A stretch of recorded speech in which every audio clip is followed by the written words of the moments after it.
Number 7. Ross McCallum. In 2021, a lab technician from the UK brutally murdered his co-worker whom he'd started to date. Ross McCallum admitted to strangling his girlfriend, 23-year-old Megan Newborough, before cutting her throat. He apparently told authorities that his victim could have been anyone during his blind fit of rage, stating that he was like a volcano. During his trial at Leicester Crown Court, the 30-year-old pleaded guilty to manslaughter, but he adamantly denied having murderous intent when he lashed out at her. Prosecutors alleged that Ross killed Megan between 8 and 9 p.m. on August 6, 2021. The man then stole the woman's car to dump her body near Woodhouse Eaves, Leicestershire. In the 4th week of Ross's trial, he gave evidence to the court, claiming he'd made Megan a drink when she arrived at his family home that night. He also said that he'd been in the house's garage before she came over, which brought up some personal information in his mind, sending him into a daze. As he was answering questions from Defence King's Court Kerem Fouad, Ross confessed that while he and Megan were chatting in the back room of the home, he began sweating and panicking. She could tell something was going on with him, and Ross told investigators that at this point he should have told her that he needed to be on his own. Soon after, the couple began to engage in sexual activity, which seemed to trigger Ross, who experienced sexual abuse as a child. Ross then exploded in anger. He pushed Megan with every ounce of strength he had before strangling her. He told the defense that if he hadn't gone into the garage, things wouldn't have turned out the way they did. He told the court that Megan hadn't done anything wrong, but his twisted mind made him feel like she was trapping him at that moment, sending him into a violent fury. Ross paced back and forth for a few minutes before noticing a knife nearby.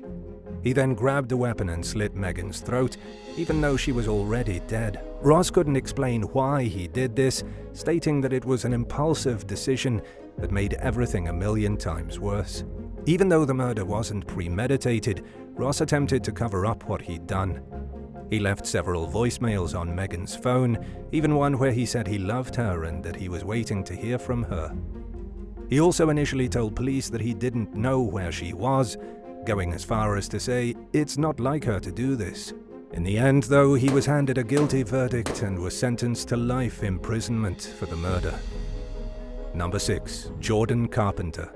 In late 2022, a woman from St. Cloud, Minnesota, was gunned down outside her place of work for repeatedly rejecting a co-worker's romantic advances. According to police reports, 28-year-old Nicole Hammond passed away in the parking lot of her workplace on October 24, 2022, after her colleague Jordan Carpenter shot her in the neck. The 36-year-old immediately fled the scene after killing Hammond, but he was tracked down just 3 hours later in a home nearby. The suspect was discovered with a handgun in his possession, and he was subsequently arrested on murder charges. Apparently, Hammond had texted her creepy co-worker the day before she was killed, insisting that she didn't want to be manipulated or touched by the man. The Kansas City Star obtained a probable cause statement from St. Cloud Police, which stated that the woman rejected Carpenter's advances multiple times in the month leading up to the horrific murder. She'd even asked him several times not to make things uncomfortable for her at work. Investigators also found a text from Hammond to one of her friends that said she thought Carpenter was mad at her for rejecting him. The harassment was clear among the woman's other colleagues, who claimed that Carpenter had a bit of a temper problem. The killer even admitted to officers that on the night before the incident, he'd been upset about Hammond's constant rejections. Unfortunately, the harassment was never reported to their employer at Dubois Textile Incorporated. The company's CEO, Rob Dubois, had no idea anything was going on between his employees. For the unlawful killing of Nicole Hammond, Jordan Carpenter was charged with second-degree murder. However, his sentencing has yet to be handed out, and he's currently in custody as he waits for his next court date. Number 5. Sharonda James. On December 24, 2018, a woman working at a Piggly Wiggly in Birmingham, Alabama, was shot and killed by her former co-worker after the two of them got into an altercation at the store. 30-year-old Sharonda James was taken into custody in Chattanooga by U.S. Marshals for the murder of 28-year-old Jerica Manuel. Sharonda apparently has a violent criminal history, including an arrest from earlier that year on assault and kidnapping charges. She was also charged with capital murder in 2010 but the case was later dismissed. On December 28th, Birmingham police announced formal charges against Sharonda in Jerica's death. In mid-January of that next year, authorities enlisted the help of the U.S. Marshals Gulf Coast Regional Fugitive Task Force to assist in capturing the elusive suspect. About a week after the murder, police received a tip that Sharonda may be at a house in Chattanooga on Clomont Drive, and officers immediately forwarded the lead to their counterparts in Tennessee.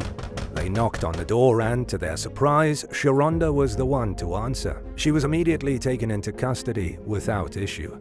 Jerica, a mother of 4, was shot to death at around noon on Christmas Eve inside the grocery store she worked at. Police were able to determine that Sharonda used to work with the victim, but the reason for their altercation and the subsequent shooting is still unknown. For her crimes, Sharonda was initially charged with murder, but in September 2019, she pleaded guilty to a reduced charge of manslaughter. As punishment, she was sentenced to serve 20 years in prison by Judge Alaric May. Number 4. Christopher O. Crowley. A disgruntled former employee of a grocery store in Madison, Wisconsin, shot his co-worker to death on February 2, 2016. Christopher O. Crowley was accused of shooting and killing his 24-year-old colleague, Caroline Nozel, in the parking lot of the Metro Market Cottage Grove where he used to work. He apparently committed the crime the day after he was fired. The man's co-workers described Nozel and Christopher's relationship as having soured after the woman reported him to the store's manager for harassing her. Christopher apparently told police when he was arrested that he would have killed Nozel a day earlier, but he wanted to practice shooting the gun he'd purchased before using it. He told them that after practicing he showed up at the store with the firearm, but when he discovered that Nozel had already left work, he went home and ordered pizza. Then the next day he returned to the Metro Market to attempt the shooting again.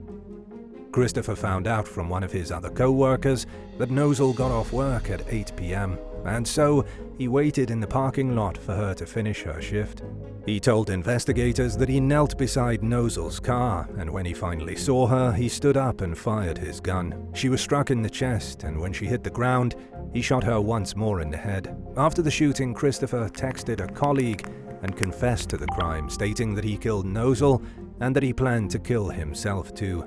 However, his plan didn't go exactly how he'd hoped, as he wanted to flee the crime scene in someone else's car, but ended up taking his own. He wound up abandoning the vehicle and was discovered 4 miles, 6.4 kilometers away by police, canines, and a drone that was sent to search for him. He was involved in a brief shootout with Madison police officer Michelle Walker before finally being arrested, leading to an additional charge of first-degree reckless endangerment on top of his first-degree intentional homicide charge. In the end, Christopher O. Crowley was sentenced to life in prison for murdering Caroline Nozel. But in early 2017, he was found dead while serving his time at the Warpen Correctional Institution. Number 3. Joshua Johnson. In June 2022, a Walgreens employee from Colorado Springs, Colorado, was killed by a co-worker that was obsessed with her.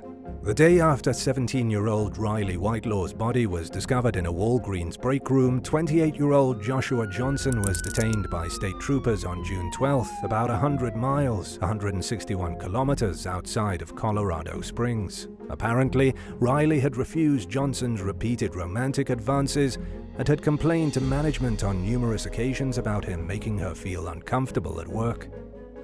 According to the arrest affidavit that was obtained by KKTV on June 11th, the manager of the Walgreens that both Riley and Johnson worked at found the woman's body after she never returned from her scheduled break. Police responded to the scene at around 6:55 p.m. and discovered Riley in the store's break room, lying in a pool of her own blood. She had obvious trauma to her neck, and the entire room was splattered in blood from the floor to the cabinets. The store's manager, Justin Zanino, told police that Johnson was warned a year before the murder to keep his conduct professional after Riley had complained about him. But several weeks before her death, Riley had asked for her work shifts to be rearranged so that she no longer had to work with Johnson, suggesting that the harassment continued. However, soon after her request, Riley needed more hours, and so she was made aware that she may have to work with Johnson while doing overtime. After an autopsy was performed on her body, it was determined that she was stabbed 42 times, leaving wounds on her face, chin, chest, arms, hands, and most severely her neck. Johnson was charged with first-degree murder as a result, and he's currently waiting for his sentencing at the El Paso County Jail. Number 2. Gary Martin. A man threatened to kill every co-worker at his workplace just hours before getting fired from the Henry Pratt Company plant in Aurora, Illinois in 2019. 45-year-old Gary Martin was fired from his job for not wearing safety glasses, which is a safety violation.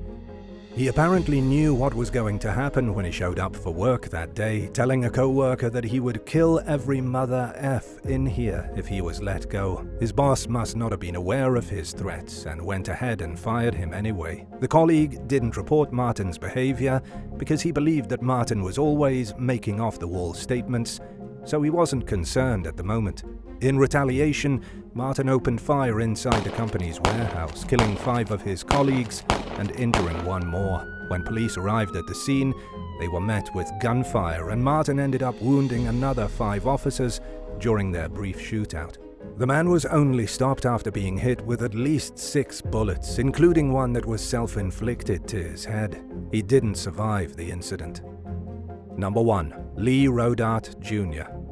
A woman from Jacksonville, Florida was murdered by her co-worker from the Bonefish Grill, the restaurant she worked at, in August 2017. 21-year-old Savannah Page Gold's body was discovered by the Jacksonville police in a West Side lake after her killer told investigators where he disposed of her remains. The murderer, 28-year-old Lee Rodart Jr., was the culinary manager at the Bonefish Grill where Savannah worked. Apparently, the two of them had a casual romantic relationship, and Savannah's friends even said that Rodart put up missing person flyers at the restaurant after she went missing. However, this was all done in an attempt to throw the police off his trail, but things didn't work out how he'd hoped. According to Lieutenant Steve Gallagher from Jacksonville's Sheriff's Office Homicide Unit, surveillance cameras captured video of an apparent struggle between Savannah and Rodart on the night she disappeared. This encounter that was caught on video was the last time she was seen alive. After the struggle, Savannah isn't seen leaving the vehicle. Instead, Rodart leaves the scene with the woman still in his car. Rodart stole his victim's phone and attempted to put her family's mind at ease. He pretended to be Savannah and texted them saying that she'd found a nice guy and that they were running away to be together. But after repeated attempts to contact her, none of her loved ones could reach her. Rodart became the main suspect in the case when investigators began to notice inconsistencies in his initial statement to detectives. And after he was identified in the surveillance footage on the night of Savannah's disappearance, he was taken into custody on a warrant for driving without an active license. After more evidence was revealed connecting him to the murder, Rodart was brought up on charges of second-degree murder. He agreed to plead guilty if his other charges were dropped, including abuse of a dead body and tampering with evidence. As a result, he was sentenced to 40 years in prison for killing Savannah Page Gold. If you were constantly being pestered by a co-worker to go out with them, would you give in to the pressure and let them take you on a date? Or would you report their behavior to your boss and try to get them fired? Let us know your thoughts in the comments below. If you enjoyed today's video, be sure to subscribe to the channel. Thanks for watching, and we'll see you next time. Bye!